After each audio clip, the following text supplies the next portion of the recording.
All right, Larry Krueger here from the Pig and a Pickle Krug Show down here in Santa Clara today. 49er OTAs getting ready to head in to watch practice, talk to Kyle, talk to the players, and see what the Niners look like on the field for their first full team OTAs. These are still the voluntary OTAs, so guys don't have to be here. I don't expect to see Nick Bosa today. All right, what are we looking for today? We are looking for our first look side by side at Trey Lance and Sam Darnold throwing.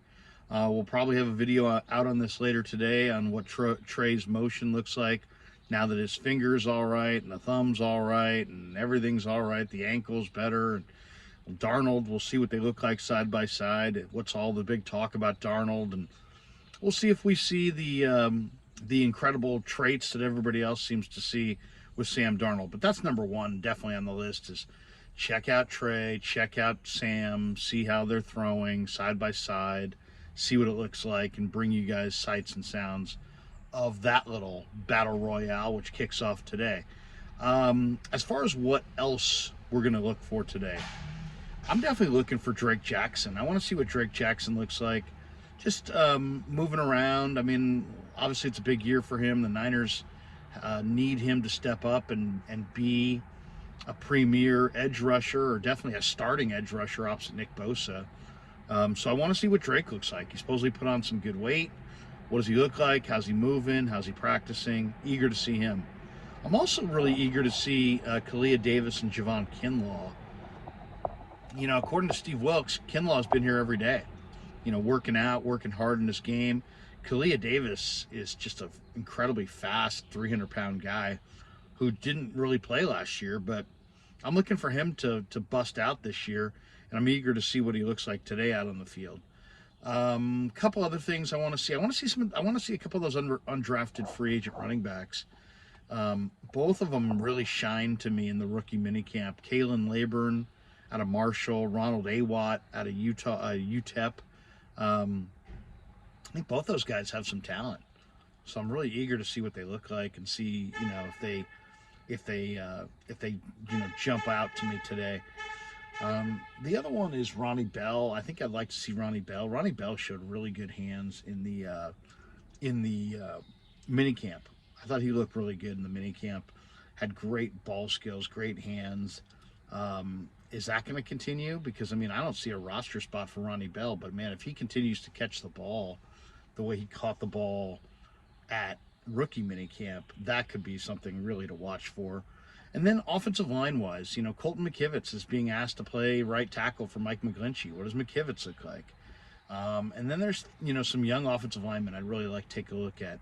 Ilm Manning, Joey Fisher, Nick Sakel. You know, I think all three of these guys are NFL offensive linemen, and I want to see what they look like. I'm going to hone in on those guys a little bit. This is also going to be our first look at Javon Hargrave in a 49er uniform moving around out there. We'll hopefully bring you some video of Javon Hargrave. You know, Hargrave was obviously the biggest addition of the offseason, and you know, he could make a huge impact, and I want to see what he looks like. Robert Beal, you know, the rookie defensive end from Georgia. Really eager to see what Robert Beal looks like, running around out there with the rest of the team. Those two young linebackers, really three, because I want to see what Marcelino looks like in year two. But then there's D. Winters and Jalen Graham. I think all three of those guys are super intriguing, and, you know, who makes the team? Obviously, you got Trey Greenlaw, and you got Fred Warner, and you got three special teams backers. But then you have those three guys, Marcelino, Winters, and Graham, and I think all three of those guys are really good. So the linebacker depth here is spectacular. So I can't wait to see those guys. And then, you know, the two rookie DBs. I mean, Darrell Luter Jr. and Jair Brown.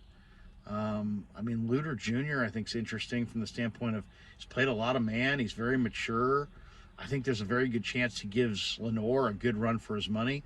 And then Jair Brown. You know, Jair Brown, you know, can he take Tayshaun Gibson's job, or is he just going to be a backup to Gibson? You know, it all kind of starts right here. It's like, what exactly do those young DBs look like?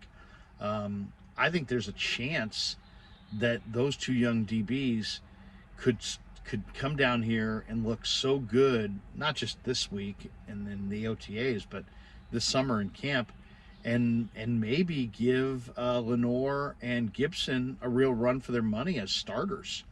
I mean, and that wouldn't mean that Lenore was disappointing or that Gibson was disappointing in any way. I just think that when you look at the talent that Luter has and the talent that Jair Brown has, I mean, these guys are big time talents. I mean, Brown was super productive.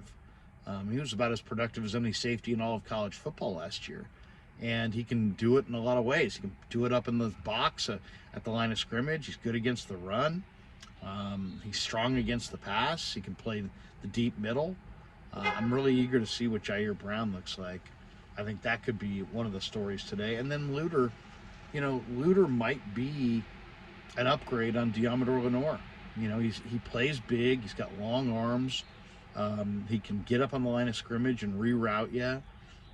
He's coming out of South Alabama, and that's not like playing in the SEC.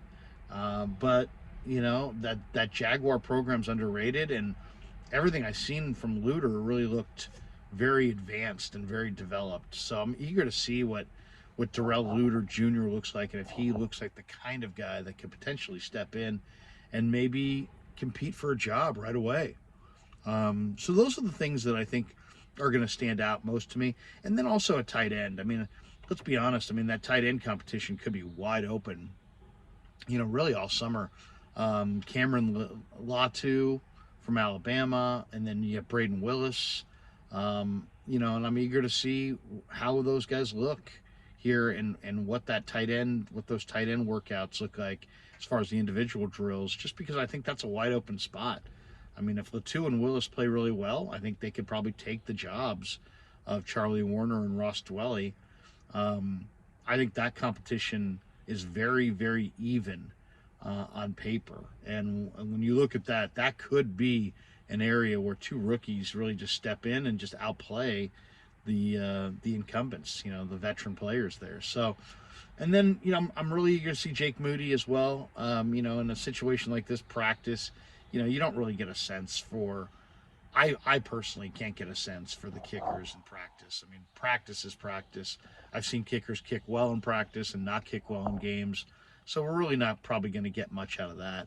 But I wouldn't mind seeing him, stripe a few right down the middle. That would be nice. Oh, the other guy that I'm really interested in seeing is Deshaun Jameson, the corner from Texas, who, looked pretty good at the rookie minicamp, but he's a smallish guy. But he's very athletic and he's experienced. And I'm eager to see kind of what the young DBs look like up against the more veteran defensive backs, because I think that's going to be a position where there's going to be great competition. And Jameson's a key guy because, Jameson, if he somehow could make the roster, he might change the dynamic at wide receiver. So if Deshaun Jameson can be a return man and make the roster as a corner, then maybe the Niners don't go with Ray McCloud, and maybe they do go with a Ronnie Bell or a Tay Martin or an Isaiah Winstead or somebody like that at receiver who's doesn't have return skills necessarily, but could be a real continuity piece. Last year they went with Danny Gray and Ray McCloud, and Ray obviously was a return guy. But if Deshaun Jameson somehow can show some capabilities as a return man, well, maybe they don't need to have Ray, and they could go in a different direction with that receiver spot and go with, a Ronnie Bell or Tay Martin or, Isaiah Winstead, more of a possession type receiver with ball skills as opposed to a return man at wide receiver. So just one thing to look at, but that's, to me, Deshaun Jameson, I loved his film at Texas. His returner highlights are just absolutely off the charts. So I'm really kind of eager to see what that looks like as well. All right, that does it. I hope you enjoy Pig in a Pickle. They're our title sponsor. Check them out in Corte Madera and in Emeryville. They're open 7 days a week in Marin from 11 a.m. to 8 p.m. They're open Wednesday through Sunday. in Emeryville, inside the Emeryville Public Marketplace. And thanks to all of you for supporting the Krug Show on YouTube. And tune in later today for more reports from minicamp.